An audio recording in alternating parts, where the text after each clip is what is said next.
है या जिसके बारे में चर्चा हो कि भाई ये प्रशांत किशोर को जब स्वराज को 5 करोड़ रुपया देकर टिकट लाए। सर चूंकि अभी लिस्ट जारी नहीं हुई है इसलिए एक उम्मीद की जा रही है, क्या वही प्रक्रिया जारी रहेगी? आप उम्मीद कर रहे हैं तो आपका धन्यवाद है कि कम से कम आपको इतनी उम्मीद जो जन स्वराज से है कि जन स्वराज टिकट नहीं बेचेगा। बिहार में लोगों को और कुछ समझ हो न हो, इतना विश्वास तो लोगों को जरूर है कि बिहार में किसी माई के लाल में इतना दम नहीं है कि प्रशांत किशोर का ईमान खरीद ले पैसे के बल पर। इतना बात तो सब लोग जानते हैं।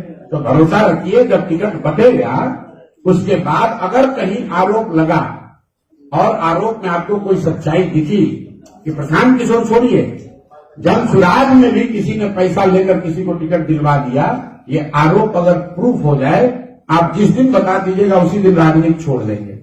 किसी का, फिर से रिपीट कर दे रहा हूं, बिहार में न किसी के पास इतना पैसा है न उसमें दम है कि आकर हमारे ईमान को खरीद सके। और विकास की बात करते हैं जी, तो सर क्या आप अगर सीएम बनेंगे तो जितने भी, किसने कहा कि हम बनेंगे उसमें?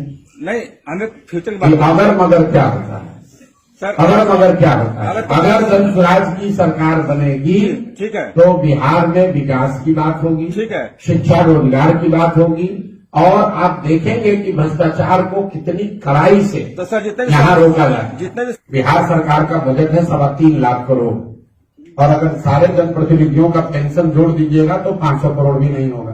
500 करोड़ भी बड़ी राशि है, उसको भी देखा जाएगा। लेकिन उसी 500 करोड़ की वजह से बिहार गरीब नहीं है। आप लोग, जिसको अंग्रेजी में कहावत है missing the jungle for the wood, मतलब जंगल जल रहा है तो नहीं देख रहा, लकड़ी पकड़ के बैठे हुए हैं।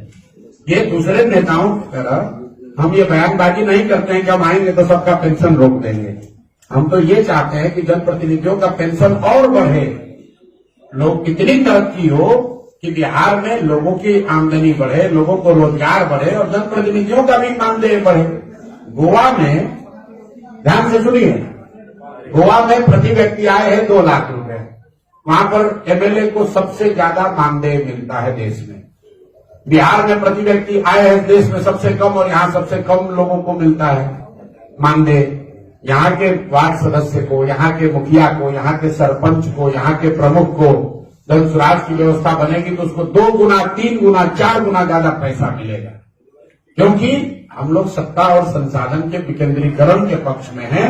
सिर्फ 4 अफसर बैठ के दिल्ली, पटना में सब मलाई मारेगा तो यही दुर्दशा होगी जो आज बिहार की दुर्दशा हो रही है।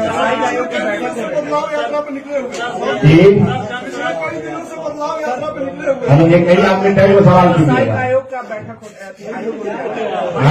व्यवसायिक आयोग का गठन हो गया। कितना आयोग बिहार में बना कि सरकार खुद ही भूल गई है कि कितना आयोग हम बनाए हैं और आयोग का काम क्या है। वैसा आयोग अपना चलो यार, वैसा आयोग का गठन सबसे पत्रकारिता कर रहे हो।